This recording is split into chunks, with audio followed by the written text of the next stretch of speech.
Thank you, Ankita, and thank you, Shinjan, for giving this platform where I can talk about some important aspect and actually can help people to do something great in their lives. And I'm really glad that during the lockdown, your company has been building such webinars, which is actually, so versatile. Talking about it in the live platform, discussing such topics, and inspiring others to build their careers, build their lives around it. It is really, really interesting, and some of the other webinars that I've gone through, and I personally found it truly inspiring. So thank you very much to the entire team, whoever has worked on it. And the topic, goal setting, is something very close to me. I being graduated from TIS, and also have seen a lot of change in my life when I started observing goal setting as a important element of my life. So, just to start, the goal setting, as such, the topic was started back in 1960s by Edwin Locke, and since then it has been the goal setting, and it started in US, and Edwin Locke is the US author and psychologist, as well as he has written many books. We can refer that as well. So goal setting is what is very simple. We think of something and we start working towards it. But how do we do that? So we're going to discuss some of the models of goal setting. To begin with, a lot of people must have heard about SMART goal setting. Is one of the models, again by the Edwin Locke. It was first discussed in 1981 in one of the articles published by him. What is SMART business goal setting? SMART is S stands for specific, M stands for measurable, A stands for attainable or achievable, R stands for the relevant, and T stands for the time bound. So, sum total of these elements can give you the goal that you want to achieve. The minute you want to start achieving a goal, what you need to do is you need to be clear. For example, if you're setting a goal for your organization to improvise on the revenue, now for that, if you say that in the next quarter my revenue should jump, but you're not clear how much percentage, what you should be doing for that. So in that case, your entire goal will go completely haywire. So first thing first is clarity. You have to be specific. The SMART goal setting says about you have to be clear and you have to be specific about it. It has to be measurable. For example, as I said, that you need to improve on the say revenue growth. So how much percentage? 5%, 10%. That's very important. The thing which is not measurable is not a goal at all. It is just a plain sentence that a lot of us make. It has to be challenging. Why challenging? Because unless and until you are not chasing something, you will not get engaged with that particular thing. For example, if your goal is too simple, just to increase, say, 2% of your revenue growth in the next quarter, you may not even feel the need to do it because it is so easy. It's cakewalk. Then you may not really connect with it. You may not chase it. The goal which inspires you and makes you do extra is the goal. Otherwise, it's just a statement. It should be commitment. For example, when you see Virat Kohli on the field, when he is chasing a particular run rate, it's the commitment that he gives on the field. It should give us the feedback. For example, when you are doing something and when you are measuring it day by day, you're measuring it week by week, when you're measuring it month by month, then it gives you feedback that how well have you done, or how changes that you have to make, what kind of changes that you have to make to be better, to achieve those goals, to achieve the strategies that you have formed. And it should be complex. It should not be easy, as in, you just throw the ball and you have done the work. It should be complex enough. only then you would be able to even motivate others. You will be self motivated as well. So this is what is smart goal setting, which is a very simple model, and which is the in thing, which has been going on past many years. It is also applicable in today's era. In the current situation like pandemic, again, you need to be very specific that what you want. You can't be just sitting at home, or you're working from home, or you are in whichever span of your life. If you have no goals, that means they are just objectives and without any specific reason that you are continuing in your life. The other model by, say, Graham Alexander and Alan Fine was GROW, which is goal, reality, options, and will. If you don't have the combination of these four things, you won't be able to accomplish any task that you have determined in your life or in your professional career or in for your organization or in your personal life. So these are some of the models that are available. Now I will diverge into something called Measure What Matters. This is a book I'm talking about, which is by John Dare. It is also called the concept of OKR. OKR is nothing but objective and key results. Again, I will repeat, it's nothing but objectives and key results. It's very simple. When you decide that you want to do something in your life, be it for your organization, your career, or in your personal life, any objective that you want to make, you need to be audaciously communicating these particular objectives. The OKR, the objectives are very, very simple. It's just that you need to be very sure of what you want to do. And the minute you decide that, you need to be very audacious enough. Sometimes you decide to do something and you just keep it to yourself. Those objectives are not even visible to others. As a leader, you need to communicate the objectives. Secondly, the quality and the quantity of the key results. What is key results are the main objectives. For example, uh, again, I'm taking the example of revenue growth. Now, in revenue growth, if there has to be specific plans, specific projects which are measurable and specific to the objective. If you do not determine those key result areas, then you will not be in the position to measure it. Then you will not be in the position to even talk about it to others. Many a times when you make your objectives very audacious, that time people remind you, hey, you have said this, but you have not done this. For example, in our organization, we've been talking about customer satisfaction is something really important for us in the e-commerce era. In today's generation, it's important that customer is happy, and that brings the repetitive customers. So we all across the gamut, we have been working on the customer satisfaction. What are the elements? How are we supposed to do it? Everybody is aware about it. Now, for example, if customer satisfaction was not an audacious goal, then not all the departments will come together to work on it. So it is a guiding force.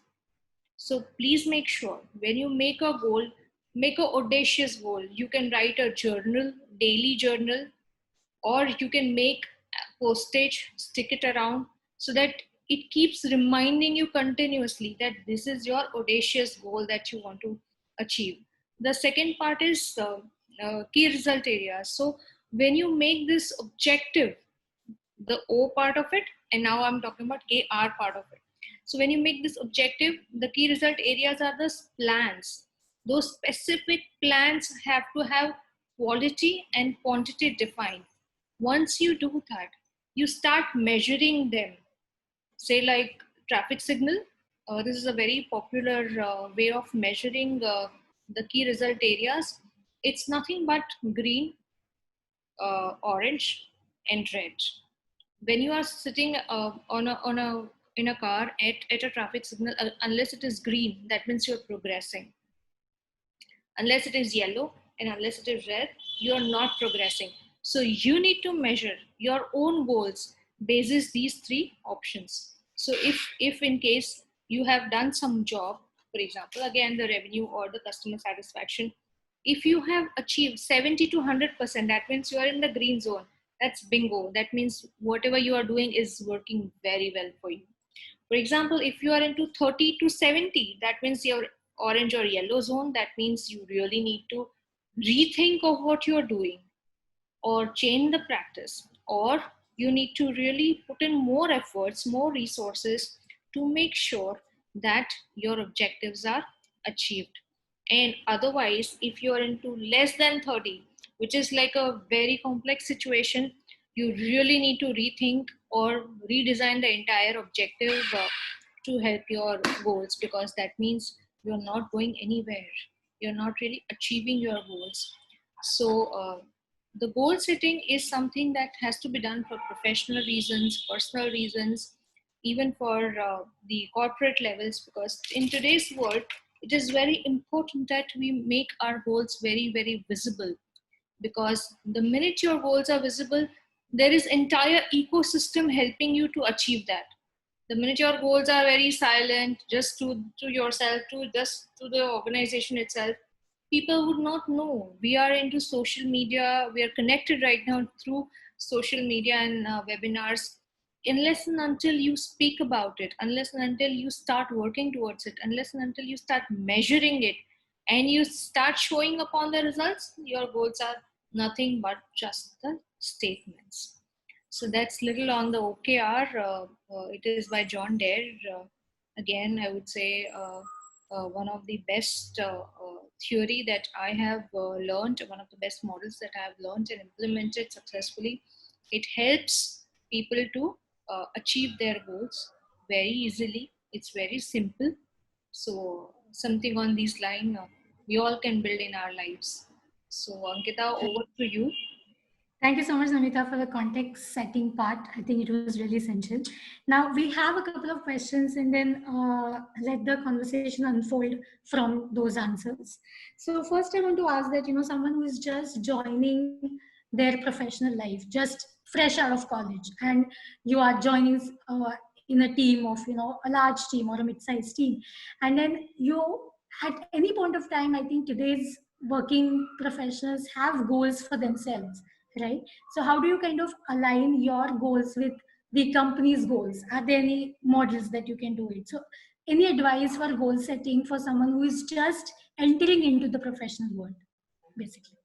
Oh, so very interesting question, Ankita. I must appreciate very relevant question in today's era, because there are a Right. lot of management trainees are about to join, or a lot of graduate trainees are about to join multiple organizations, and this is that right time where we are picking on this topic.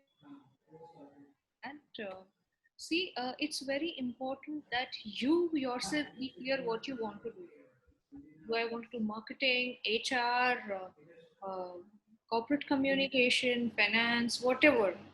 You may have studied something, but what is it that end goal in your mind that has to be explicitly clear in your mind? Then you start working backward. When you start working backward, again, the smart goal setting is the model that I've been referring all the time from Edwin Locke, and I think that is a very simple module. Only thing I would like to add one thing over there, that inspiration. When you have an organization with you, the organization, it's a structured body. It has its own way of progressing. It has its own way of moving forward. So one has to align the goals with the organization. After having said that, this is my dream and this is where I want to reach, but write it down in your goal journal. You also write it down, what are the possibilities in the current space that you are in, and then you start using smart as a model to relate the same with the organization. And you have conversation with your manager or the leaders. And whenever I've been doing a workshop with the managers and leaders, I've been talking that today's generation, when you call generation Z, is very different than what generations that we all have been through. They really want real time conversation and real time discussions about what they want to do in life. So once you have those two things marry each other, then your life will be really smooth. Your mind will be cut off free, and you will be able to uh, focus on your goals which are aligned with the company goals as well. Right. Thank you so much, Namita. So the next question I want to ask also, which is related to this COVID times and everyone working from home. So because majority of these people attending are women, and also women generally have the feedback is that women are basically struggling between the stringent timelines that they are getting from their organizations and some self-imposed timelines at home. But during particular time they have to prepare lunch for the family, dinner for the family, cleaning, cooking. So because women feel more responsible taking these responsibilities on themselves, so they are kind of in a sandwich situation that they're trying to balance both the things. So are there any goal setting models which can incorporate their personal and professional world and kind of bring them together and bring better results? So Ankita, fabulous question. I being a relate to it, Right. especially in the current times like this. So I will take you guys a little back before the COVID time. I think women have been doing their duties even before the COVID time, and they've been running pillar to post even before the COVID time. The situations like this of super mom, or situations like managing home, children, office, and living in metros, depending on some housemaids, and all of it has been faced by women in today's era, which are giving a lot of stress, in fact, if you ask me, and giving a lot of undue deadlines that women take upon them. So my sincere request to all the women out there, all the colleagues that I've worked with, all the friends and sisters, and whoever that I have been known to so far, is very simple. That what is it that you want? What are your priorities? Before going to bed, I make a simple note, a simple schedule of the next day. But yes, when I come back to the pandemic situation, it's very different. It's not usual at all. So I do decide something and something else comes up all of a sudden, which was not expected at all. So then, oh, what do I do? So that what do I do? First thing first is do not take stress. Second thing is that if there is something that has not happened, and then don't blame yourself for not happening. I think women tend to do that. I have had those situations in my own life where I used to do this, but then with experiences that I have learned, what I can share, or in fact, experiences that other friends have taught me from their lives, is that first thing is stop blaming yourself. COVID is not invited. Know that COVID is not invited by any of us. It has just happened. You have to embrace the situation. Your half the tension will go down just once you start embracing the situation. This is your new normal. The normal is not going to happen that you're not going to go back to your that life anytime sooner. Whether it will happen or no, again, we don't know. None of us are astrologers or the gods as such. Right. Secondly, whatever you want to do, for example, there are household chores and all, you plan your day, because it's not going to be easy. You are in the house, you can make sure that your priorities are clear. You have to communicate and tell your children, tell the people at home that I am also working. I have my priorities, and I am working for the family. I'm not just working for my own self. You need to communicate to the right people in the right fashion, because you're not here to hurt anyone.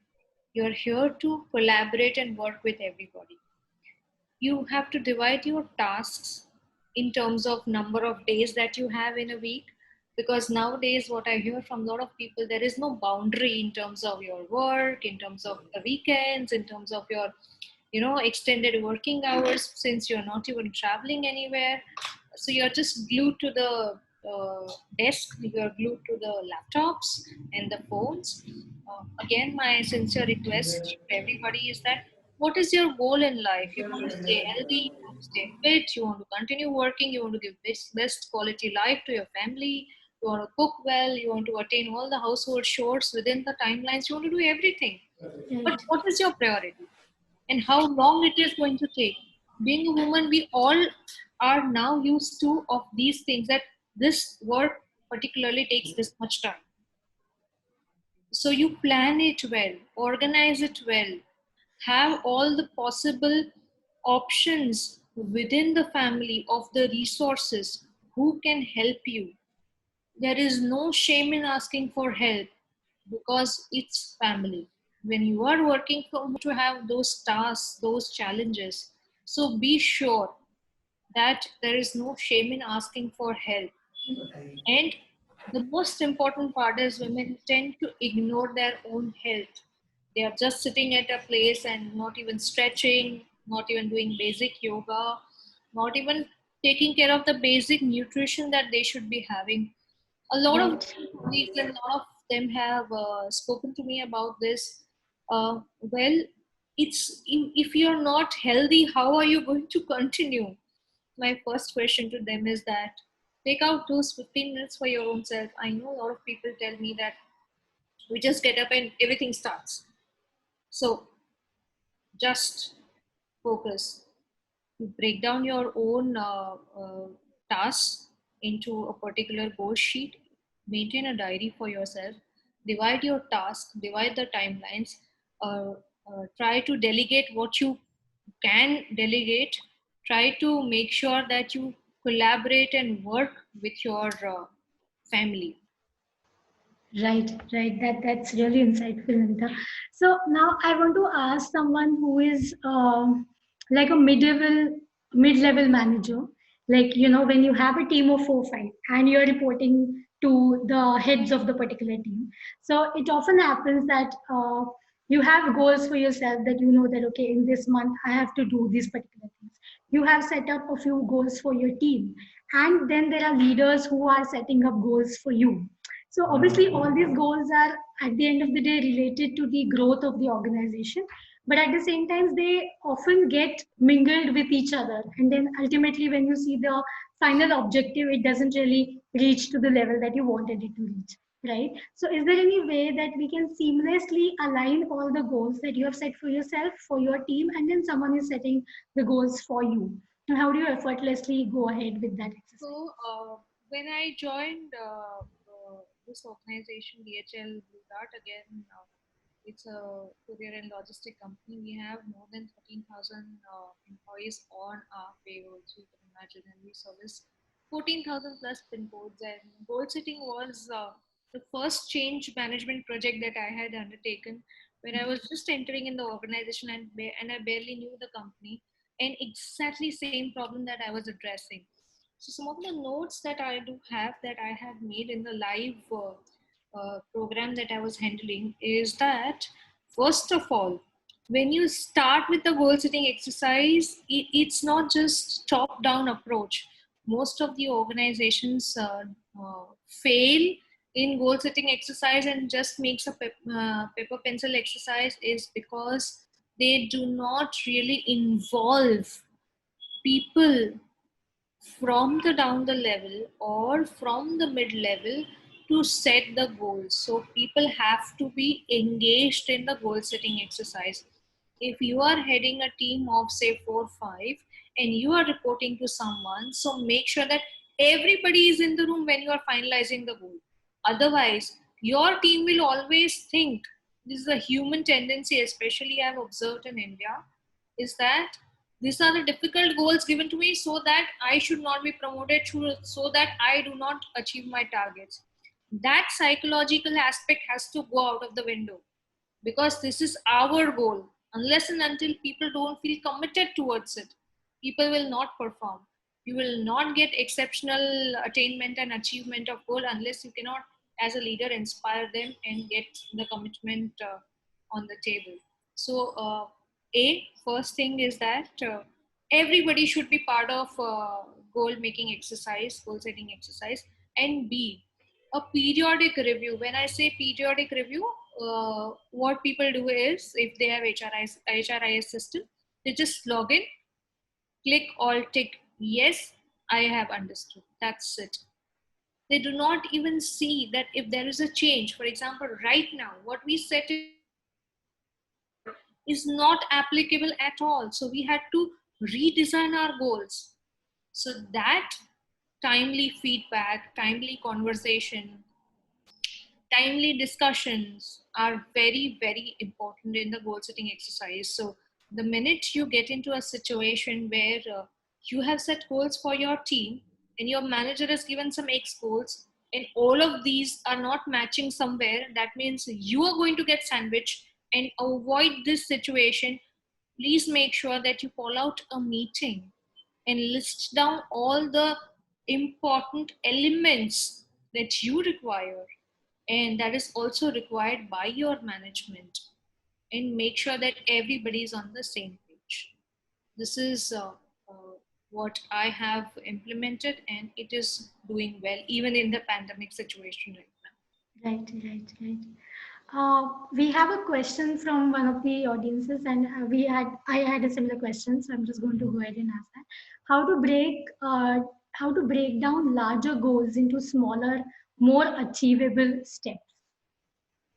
Smart question to start with. Uh, I'll take one example that will help us better to understand this. A lot of market share in today's era. So when you say that you want to achieve, say, 5% additional market share in the coming quarter, this is audacious, very specific, general goal that happens many a times. We have seen a lot of people asking about it. When now this is a major goal for a sales and marketing team, then you break it down to achieve 5%. What are the activities? What are the targets? What are the sub programs or the objectives or the key result areas that you would require to do? Whether you have to go to YouTube, you have to do change in your products, you have to align yourself with the competition and understand what they are doing, which how do you grab that 5% extra market share by doing what, whether it is customer service. All throughout you have to break down small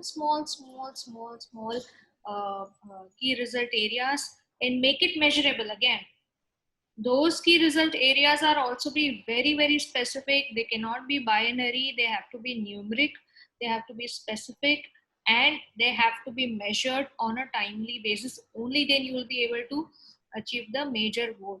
So if your goal is to have 5% additional market share, then you need to have sub goals which will have the social media, product, customer satisfaction, so on and so forth, which will further have departmental key result areas, and which will further percolate down to the executive who can be a tele executive or who can be just a product making or a product servicing executive, should know that this is my goal. The communication should be 360-degree, that if MD or the leader is thinking that 5% market share has to uh, get improved in the next quarter, then the executive who's at the lowest level should also be aware that this is my company's goal and this is where I am adding value to.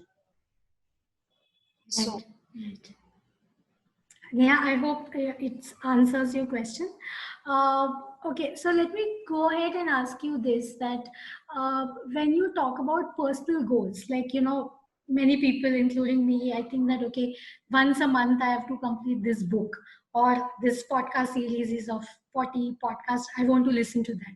And those goals are kind of helping us in our professional life also, if not directly, maybe indirectly. So if I am into writing, then these references are going to help me and stuff like that.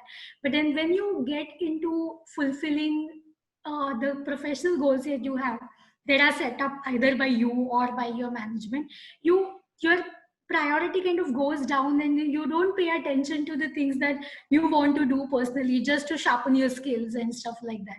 So it's something about time management also. But is there any way that we can take out time or set up a few things as objectives, which also are ultimately going to help us in our professional goal fulfillment also? Is there any way that we can do that? very valid question again, Ankita.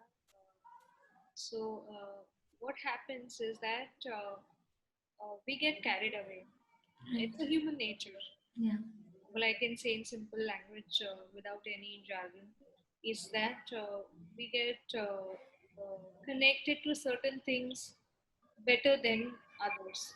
And especially, I've seen that right now is a situation where our mind is unsteady because we are constantly having some kind of fear related to health, some kind of fear related to our family. So we tend to miss on a lot of things, and we tend to divert ourselves into a non-priority, or we divert ourselves into a routine activity which are not really yielding what we had determined. So I would say this is a challenge or issue with discipline. Hmm. So I would take example of one of my very close friends, and she is a lot into reading, as you have taken the example of reading. And she has that commitment that every week I will finish a book. While traveling before the pandemic, she used to read. She used to get that time and she used to read. And these days, because she's not traveling, she's not commuting, she's not reading. And reading is such a habit that she has formed which satisfies her soul. She's not been herself. So that is again a question of discipline. So again, when you are into a different circumstance, you have to change yourself. Maybe when you are reading at the time of commuting, now you can read just before bedtime. So we have to find ways, and we have to bring in discipline into our schedule. As I said, that goal setting is also for the personal life. It is the way you plan your day, the way you organize it. I do understand that the pandemic has thrown a lot of challenges in front of us.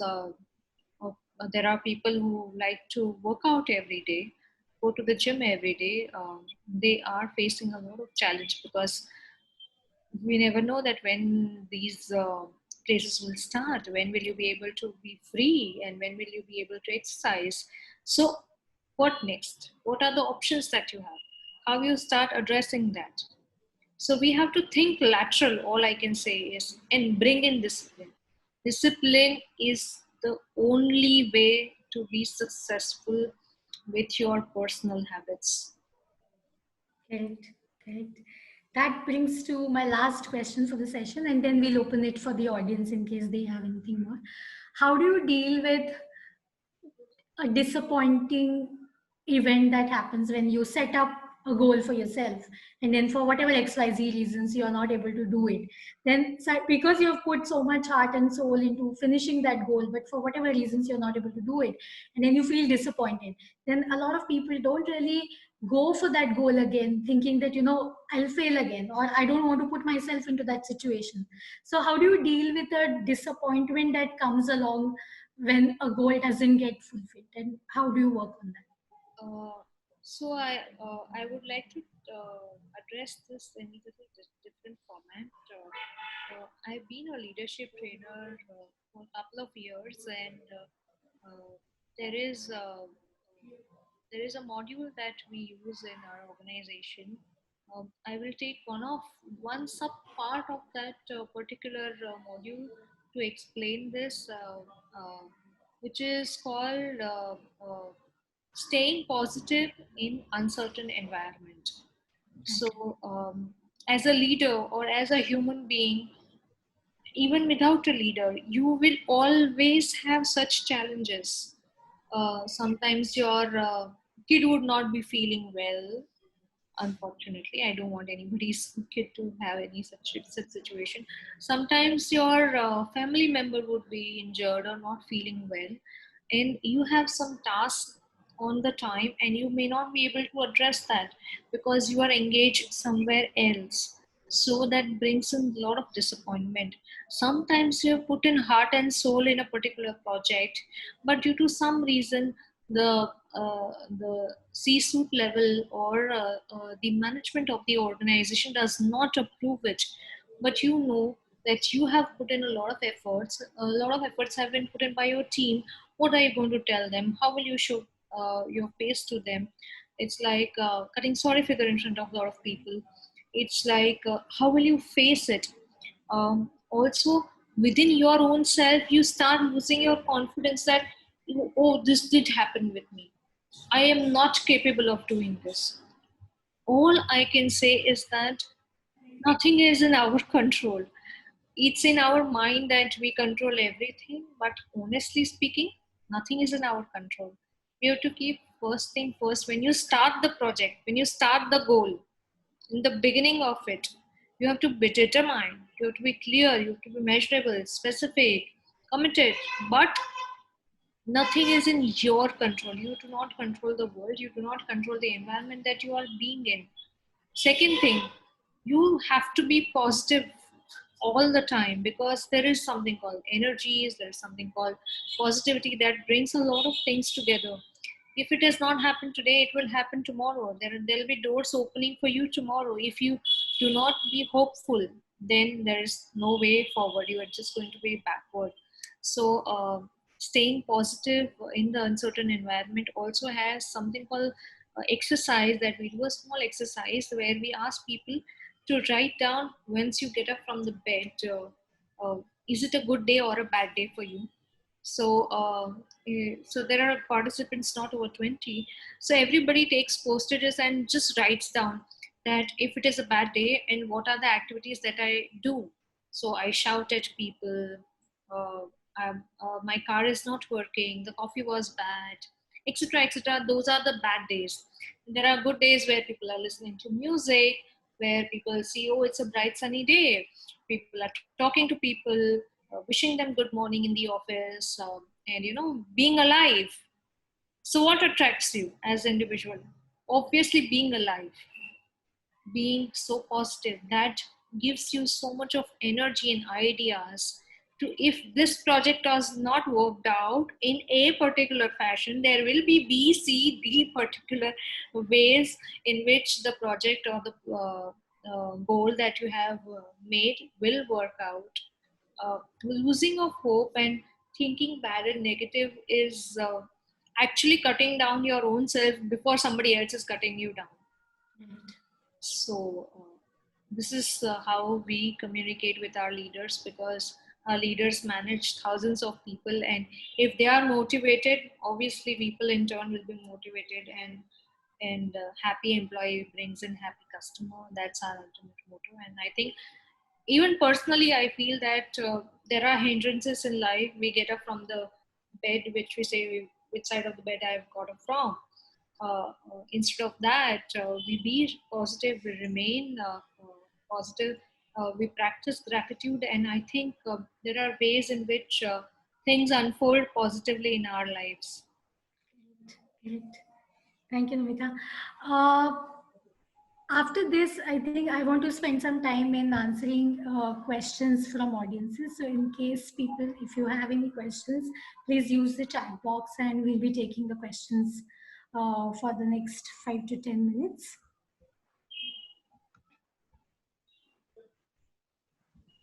Okay, there's one more question. How to go about defining personal goals for different areas of life when you feel like there are multiple areas of improvement without getting overwhelmed and setting yourself for too much at once? Yeah. So, uh, overwhelmed is something that I would like to really answer before even giving you a solution. Um, this feeling of overwhelm is very natural. Everybody goes through this. So, if you as an individual have gone through this, don't think that mere saath hi kyun. That's not what is the fact. When I was studying psychology, before that, I always used to feel that only I feel overwhelmed. But no, there are a lot of people in the world. As a human being, everybody feels overwhelmed some point or the other. So don't think that you are the only one who feels overwhelmed or is in that journey or is in that situation. So first of all, the minute you start feeling that, tell yourself it is going to be all right. Just calm down.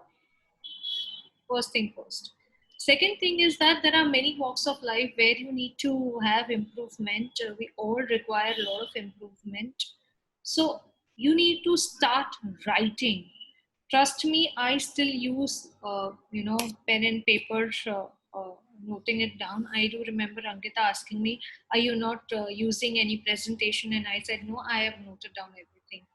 After years of doing PPTs and Excels and presentations of the world, one thing that I've learned is the more is writing and the more is retaining in your brain. So writing has some exceptional power that even scientists have proven. The minute you start writing with your own hand, it retains in your brain better than anything else. Remember that when we were in school, we used to write better and type less. Right. So I think that has gone very well. So that's why whatever we've learned that time is still stays in our system better than the typing that we've done. So yeah, it may sound like old school of thought, but I still feel that you should maintain a journal, a goal journal, that what you want to do in your life. And you should divide it into three major parts. One is your health, the other is your emotional well-being, which is again connected to your health, but you may want to make it as a different column because everybody requires different set of improvement and the needs. And third, you may make your social and professional. I'm combining social and professional in one uh, bracket because these days the social and professional is so uh, Very interlinked, yeah. intervening in each other. So that's why I'm not separating it. If as an individual you may want to separate it, then you can. And you start writing down your goals. What is your 1 year goal? Then you break it down to your 3 months, 1 month, weekly and daily goals, and start monitoring them. Now, when you do that, my sincere request is not like every 31st December, everybody thinks that, oh, yes, first onwards, I'm going to go to the gym and you pay the fees, and then that is a donation given to the gym. That is not what you should be doing. When you write down your goal, also write down how you're going to go achieve it. What is the discipline that is required in your own self? Because it's very easy to write it down and not follow it. We human beings also get into a conformity bias that, ye mere se nahi hoga. A lot of people say that I have tried this before and I have never been able to be successful in this, so I'm not going to do this. I'm not even writing it down. This is just my dream. But no, we human being can really make it possible if there is a right way to address it. So first of all, you make those boxes, those buckets, so to speak, writing down those goals and then measuring your own improvement. Also, you can share it with your close buddy or the family who can give you regular feedback and the advice. There are mentors, there are gurus, you can even take their helps. So So bucketing and starting from small goals and then going back to them to understand how you have achieved them is the way to go. Right. Yes, yes, thank you. In case you have any other questions in the audience, guys, please send them to me in a chat box. We have 5 more minutes to address them. So, Namita, between the time that people ask questions, I want to understand how did this entire exercise of goal setting for yourself started for you? Like, what was that pivoting point for you? Like, when did you decide it? So, I would like to take you guys back in my life journey where I was just focusing on my professional life, and there was nothing called personal life. I have been through that phase, and slowly I started seeing that in my health, the kind of challenges I saw, uh, and then I realized that, oh, if I don't change, I'm not even going to focus on the professional elements that I really want to achieve in my life. So that was my first thought. But as I said, that we all are so indisciplined, and that's in our system. So getting up early was my biggest challenge. Uh, so I am a late nighter sleeper, and I always used to be like a night bird and reading something or watching something, being into HR, there is so much to read that you want to finish everything on the earth available. So that used to keep me so engaged at night, and in the morning I used to just get up, get ready, and go back to work. There was no time for my own self, in terms of my health, in terms of my family, in terms of what I'm eating, how I'm maintaining my well-being. And then I started having all kinds of pains and aches in my 30s way back. And then I realized that this is not what I want to do. And my first goal was to run a marathon, which is like a most difficult task that I had put it to myself. And I started doing the training, and trust me, I could not even run 1 kilometer to start with. I used to walk 1 kilometer and I used to get tired, and I used to say that forget it. This is the worst goal ever that I have set in my life. And slowly and gradually it started moving forward. And you have to keep motivating yourself, keep inspiring yourself. In fact, there is a statement which is there in my office, in my at my place, which I will talk for the audience. Set a goal that commands your thoughts, and it also enables all your energies and inspires your hopes. So I keep reading this every now and then, and I keep changing my goals according to that. uh, so my continuous doing it. So people lose hope, but don't lose hope. All I can say that keep continuously telling your mind that yes, you can do it. Even neurologically, it has been proven that if you start thinking about it for 21 days, it will become your habit. Your habits can change. And slowly and surely, now today I get up at 5 o'clock in the morning. It has taken me a while, but then it has really yielded the result that I wanted. Right, right, right. One question has come to me personally. Any books, any podcast, any reading, understanding material that you can suggest so that people can understand more about this entire goal setting models? Is there something that you Uh, follow or you can well, recommend? to be honest, if you start going on YouTube and Google, you will have plethora of things available. Yeah. When I was studying, we used to read books. To be honest, I do read books still. But there is a lot of material available on internet. How authentic it is, I cannot say. All I can say is there are two authors that I would really want people to go through. One is John Dare, and Okay. the other one is Edwin Locke for the World Okay. City. Edwin Locke has written many books. You pick up any book of Edwin Locke, you are going to get surely benefit out of whatever your readings are. And Right. the John Dare, Measure What Matters. I'm repeating for John Dare, please read Measure What Matters. It is OKR based. Though you will get that American flavor, but still you will make a lot of meaning for your Indianized goal setting and personalized and all that. So something that everybody should go through that. Okay, okay, okay. I don't see any more questions. People, if you have any more questions, let me know. Uh, and if it's okay with you, Namita, then people can connect with you through LinkedIn and ask questions in case they have anything. So you guys go ahead and do that. Having said that, thank you so much, Namita, for today's session.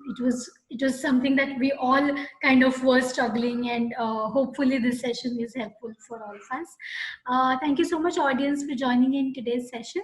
As I mentioned earlier, the webinar series is ongoing, and we are going to have a couple of interesting webinars in the coming weeks as well. So you can register yourselves and attend the same.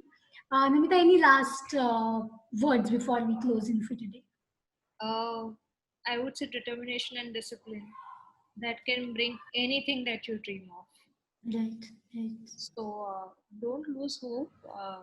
The pandemic is the time where you do a lot of self research and start working on your own self. In OD, there is a term called use of self, which is something you actually change yourself to see the change in others. So something that one can start using it. I am really thankful to all the team members, Ankita, Khushbu, everybody, whoever has been very sweet in throughout the interactions with me. And thank you, audience, for patiently listening to us. So wish you all the best, and take good care of yourself and your family. Stay safe. Thank you, Namita. Thank you so much. Thank you all. Thank you.